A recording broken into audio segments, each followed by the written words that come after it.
Nick Darr here with Big Z Media. Hope you enjoy the episodes of Business Over Brew, and pleased to have the Riverbend Growth Association as the sponsor of this program. Our missions are kind of the same. Really, we're attempting to educate people about business, foster business in the Riverbend community. The Big Z has been a member of the Growth Association forever, probably back to our inception as a company almost. We have always been members of the Growth Association, have gotten a lot of benefits from it. There's so many networking opportunities you can take advantage of. I've met so many great people just because I've been a member of the Growth Association and taken advantage of all the events that they have, plus just some of the resources they provide you, the relationships you build, just lots of great reasons to join the Growth Association. They do a lot of great things in the community as well. They highlight a different nonprofit every month. So really, they're just invested in the community here, and especially the small business community, which is what Business Over Brew is really all about, which is helping the small business community, because it's so important to any community to have a thriving business community. And the Growth Association has really helped with that. If you want more information about joining or events that might be coming up, they have events all the time that you should definitely take advantage of. I'm going to give you the website to go to. Just head to growthassociation.com. You can get a membership directory. You can see who's taking advantage of it. You can see about the events that are there, learn more about possibly becoming a member. Or if you already are a member, you can find out what's going on with the Growth Association at growthassociation.com. So just again, big thank you to the Riverbend Growth Association for sponsoring Business Over Brew. Welcome to Business Over Brew. My name is Nick Darr here with Big Z Media. This is a show where we talk business with entrepreneurs, business leaders, and learn what the secrets are of running a successful business. Pleased to be joining you from the Great Rivers Tap and Grill. As always, terrific little restaurant here inside the Best Western Premier in Alton. Great menu, great service, great food. Highly recommend checking it out if you can. Got a great guest for you today, one that's been instrumental in some of our success at Big Z Media as what's called an EOS implementer. And his name is John Gross with Driving Change. John, thanks for coming on the show. Hey, appreciate it. Cheers. Thanks for having me. Absolutely. Well, we threw out an acronym, EOS. Let's just start with that. What does EOS stand for, and what is it? EOS, every other Saturday. No, I'm just kidding. The Entrepreneurial Operating System.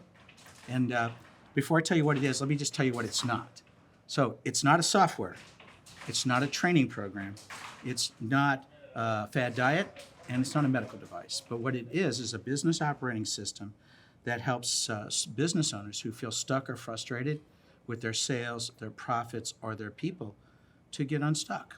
And what we do is we work together with them to create a shared vision, then a shared plan to execute that vision, and to also help them build the leadership team they want. They've always dreamed of, really. Right. And so what our goal is with them is for them to turn their business into a performing asset. We're going to dive into a lot of the details of that, but just talk a little bit about your background and how you, your journey to becoming an EOS implementer and driving change. So I spent most of my career in corporate and in leadership roles and in working with teams solving problems. I've worked literally all over the U.S., all over the world. And one day I just got tired of being in the bureaucracy. So I started my own process improvement coaching business. And as I was working with my clients, I kept seeing the same issues over and over again. And along the way, and again, no vision, no plan, didn't know how to solve their issues. Everybody complained about how much they worked. And one day I was introduced to the Entrepreneurial Operating System, and I immediately knew it just answered the questions, solved those issues, and I wanted to be part of it. And that's what I do today. Well, one big difference is just having any operating system, really. I think, a high percentage of business owners or people that run businesses maybe didn't set out to do that. It just kind of happened. So there's a lot of education that takes place like on the spot. There's not necessarily, you can go to school for it and there's some valuable theory and things out there, but until you run it day to day, it's tough to get that experience. And so many business owners just kind of running from one fire to the next, trying to put them out. The business is running them instead of the other way around. Talk about how EOS kind of solves that problem. Well, you're spot on about a lot of small businesses start out with 3, 4, 5 people, close friendships, and then if they're successful, they grow. And one day they turn around with they're having 10, 12, 20, 25 people, and the folks that started are looking around, but I don't really want to do all these things. I don't care to do that. I don't do them well. And you have all the issues of having a staff. And so EOS helps you to get a grip on it by, again, sitting down, helping you learn foundational tools for how to have the right structure, how to go out and set 90-day rocks, what's your goals. Then also then to conduct an effective weekly meeting where you are reporting and then solving issues. So many people hate meetings because they're reporting meetings, Right. and they get hijacked. And that's not what happens in an EOS meeting. And then the last, we're driving you to make decisions based on data. And we give you a process around that. Plus, we give you other tools, the HR side, the financial sides, and that's what happens in bite-sized chunks, really. It kind of starts with your feeling like maybe your business is succeeding. It's not necessarily for failing or fledgling businesses. It's for those that think there's another level we could go to here. And it kind of starts with just recognizing that, I think. And then there's lots of other things you go into. It kind of starts with building the vision for the company. They'll talk a little bit about that process. So a lot of times your owners are making money, they're profitable, but they realize how hard they're working. And part of the complaints are that nobody understands what we got to do. They don't understand where we need to go. Right. Why don't they think like me? Well, it's because we haven't shared it, and we haven't listened to our leaders that work for us, our managers, to see where they're at. And so we start off the process by having them answer 8 basic questions to get everybody on the same page. So if I may, can I go through them? Sure. Sure. What are our core values? What's our core focus? What's our 10-year target? What's our marketing strategy? What's our 3-year picture? What's our 1-year plan? What's our rocks? And then what are our issues that are left over? And when you answer those and you're all in agreement on those answers, you're now on the same page about your vision and how you want to proceed to get there. And you went through that. I still remember when you set the 10-year target and you explained your vision of what you always wanted to do. Right. And everybody got on the same page. We were a lot like, I think we're a lot like other businesses. The answers to those questions all existed, but right here. They weren't on paper. They hadn't been communicated to other people. And you're right. When you came in and walked us through the process really, and you can read the book, and there's lots of tools available to you, but having an outside set of eyes like yours to facilitate the discussion was incredibly important to us.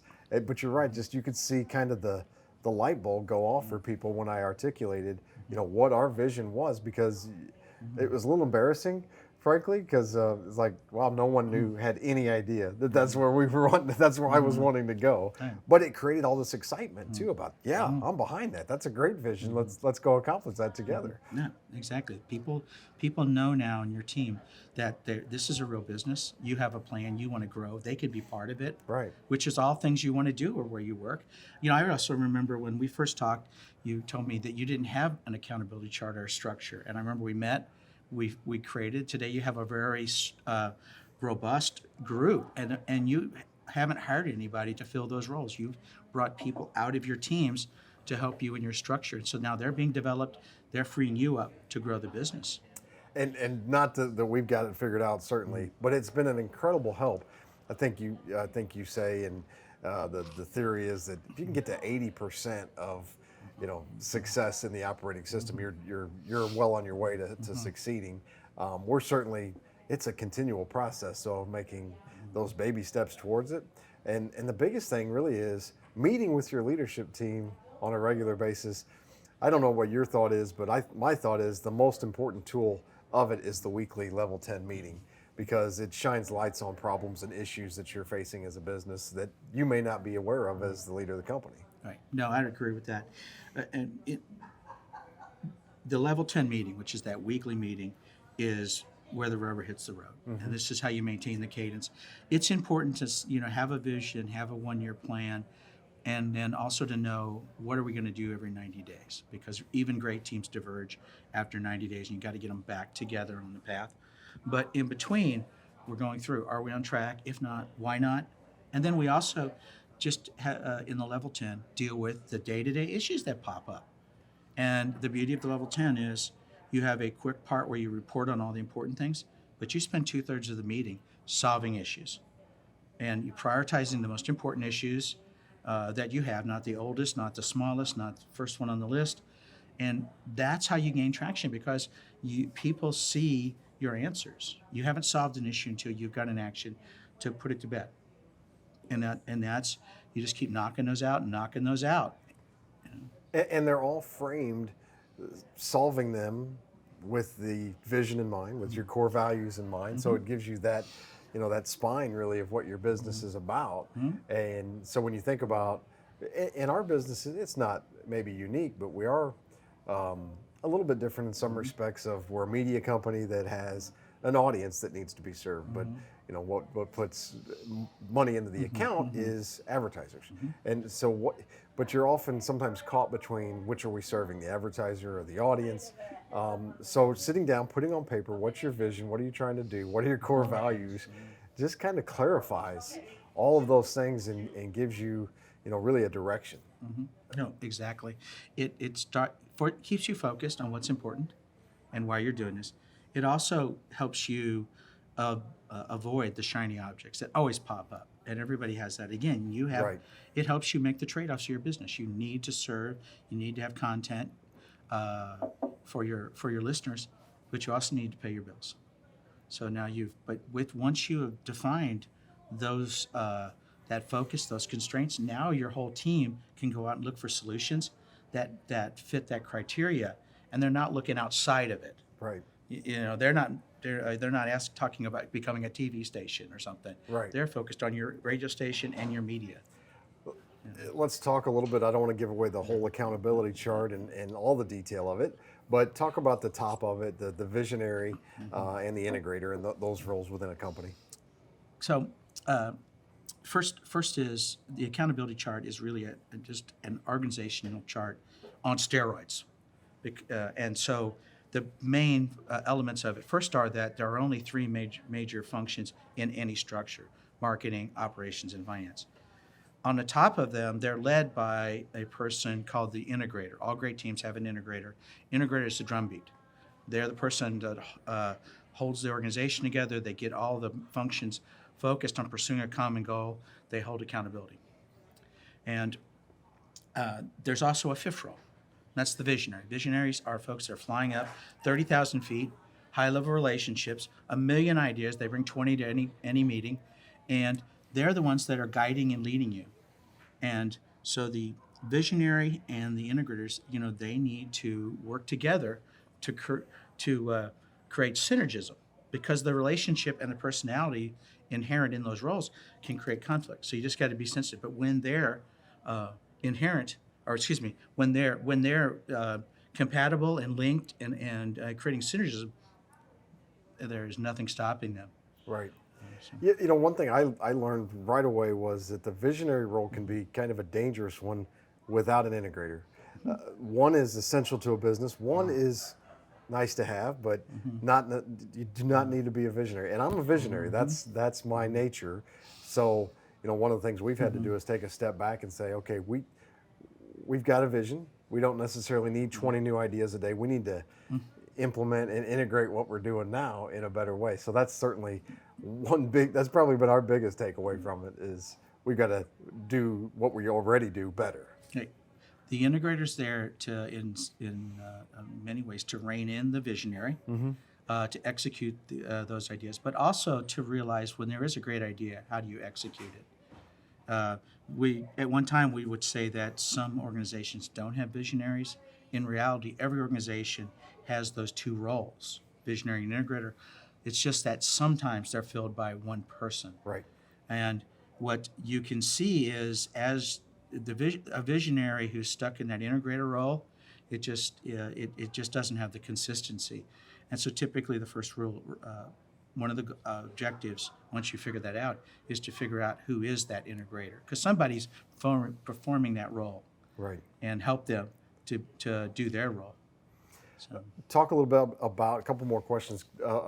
How does this is really seems like something that can help eliminate some mistakes from a hiring standpoint. Talk about how EOS can be used to make better hiring decisions. Well, first off, in EOS, we believe that to achieve a great vision, you've got to have great people. And we define great people as right people, right seats.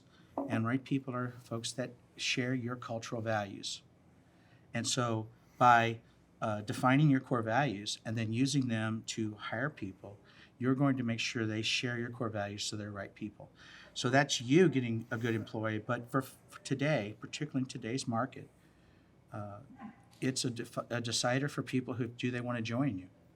They are everybody is offering competitive wages, so now they have people who are looking for work have the opportunity to say, is their culture a fit? Do I see where they're going? Do I see what they stand for? And do I want to be part of it? And that's we have studies and data that shows that can be an enhancer. Also, people who are part of a culture stay. People are listened to, heard, respected, share your values, they stay. And that's the flip side. That's the flip side today of this market: finding good people and keeping good people. I don't know what the exact percentage is, but it's over 50% of small businesses that don't make it past the 5-year mark. Why do you think that is? What do you attribute that to? I think first there's some percentage of them that didn't have a good business model. Just a bad idea. Yeah, it was a bad idea. Right. It was not meant to be more than a hobby for them. But a majority of them really did not create a performing asset business. They didn't create a vision. They didn't do well with hiring people. They didn't understand what their market was, and all that stuff eats away. So that's why, like you said, the statistics right now is for 100 businesses started today, 80 will be left in 2 years, 50 in 5, 66 in 10. And again, it's over time. You have to have a plan and a process. And if you're going to grow, you need to be able to share that with the people you bring in. Right.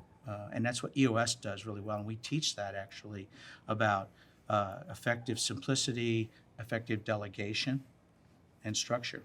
Right. Because it can be such a lonely position at the top if you feel like you don't have support. Nobody's on, like you said, why don't they think the way I do? Why don't they understand what I'm going through? I mean, some business owners are trying to literally do everything. They're working 80 hours, 100 hours a week, and still not getting where they want to go. So, the idea of, I'm just going to go back to being an employee can be pretty appealing sometimes. That's exactly right. We hear that a lot, where we can't find good people, our people don't. I'm the only one who can do anything in the business. And that's another part of EOS. One of the secret sauces is we strongly want you to develop your processes, your core processes, so that all the important things in your business are done the right way every time. Right. And what we want you to do is then make sure once you have that everybody knows them. Because that's what frees you up to lead and grow the business, maybe go home for dinner. Right. Because your employees, you're not retraining them, and you don't have to, you don't have to tell them what to do, because they know when to do it and why to do it and how to do it. So that's contributes. Plus the other part is they're not doing what you want because they're not clear on what you want. And a lot of times you're not clear. You're so busy. You're just one fire at a time. And Exactly. And the process is geared for you to put those fires out and keep them out. Right. Right. Talk a little bit about. It's obviously not for new businesses. It's really for any business stage. But I know it's also particularly helpful for those businesses that are maybe transitioning from the founder or the first owner to the next generation. A lot of small businesses are family, so that can be a delicate process, transitioning from one generation to the next. Talk about EOS's role in that. Yeah, so EOS really helps with that process, because as the second generation is taking over, it can help them create a solid plan, helps them consolidate the team under the new leadership, and it lets the new generation set a course that's theirs. So at the same time, then in that process, as you create your own vision and answer the 8 questions, the previous generation can look at it and say, do they agree? What are their concerns? Secondly, the very process of 90-day meetings and rocks plus the weekly meetings allows the previous generation to have visibility into what's happening. Not so much they really should not come participate, because that always, as from a leadership standpoint, dilutes the second generation. But now they have a vehicle to look at uniformly, and they can ask questions if they're concerned, and they can ask the right questions rather than generics. So I think it helps a lot on both sides. Let's close with talk about the 6 components of EOS and what it consists of. So in EOS, what we'll tell you is with our tools, they're based on a model we have that stems from realizing all small businesses typically have 136 issues they're dealing with simultaneously. Right. And we know that to the extent you can strengthen the 6 key components of your business, those issues just fall in place because they're just symptoms of true root cause. And so what we do with you, with any person on the journey, is help you strengthen the 6 key components for your unique business. And do we have time to talk about what they are? Sure, you can run through them real quick. Real quick. So if I start at the top, vision is about getting the leadership 100% on the same page about where we're going and how we plan to get there. People, as I said earlier, it's about having great people. You need great people to achieve a great vision. The third component is data. That's about using facts and figures to make decisions versus the ego, the feeling, and emotions that so often drive entrepreneurial decision making. And a strange thing happens, or a funny thing happens, when vision, people, and data are those components are strong. All the impurities, the obstacles, the challenges just come bubbling up. So that's why the fourth component in the model is issues, and it's about solving issues as they arise at their root cause and making them go away forever. And we believe that to be successful long term, you have to be great at issues resolution. That brings us to the fifth key component, which is process. I said this earlier. It's about doing the most important things in your business the right and best way. And when you're doing that, you create consistency, you create scalability. And the last key component is traction. Traction is about bringing the vision down to the ground and executing on it day in and day out with discipline and accountability. And we believe strongly, that if you have vision without traction, then all you have is hallucination. And so those are the 6 key components of the EOS model, and that's where we work with you on strengthening. A better host would have said, you'll have to meet with John to find out what the 6 components are. But we went ahead and gave a lot of detail anyway. Well, but appreciate that. if somebody's out there thinking, man, this might be helpful for my business, this is something that I could use, what would be the next step in the process for them? So the next step is for us just to have a quick chat, followed by having a 90-minute meeting with them where we kind of assess if it's a fit. And we decide if it's good for us, good for you. And from there, we can start if you want. Where would they go to start that process? Okay. Well, if you're interested, you can contact me at john@drivingchangeinc.com. That's john@drivingchangeinc.com. Or you can just call me. My number is 636-667-0579. 636-667-0579. Well, I can definitely give a strong personal endorsement for you, John. You've been extremely helpful to our business, really transformational to it, and we certainly appreciate it.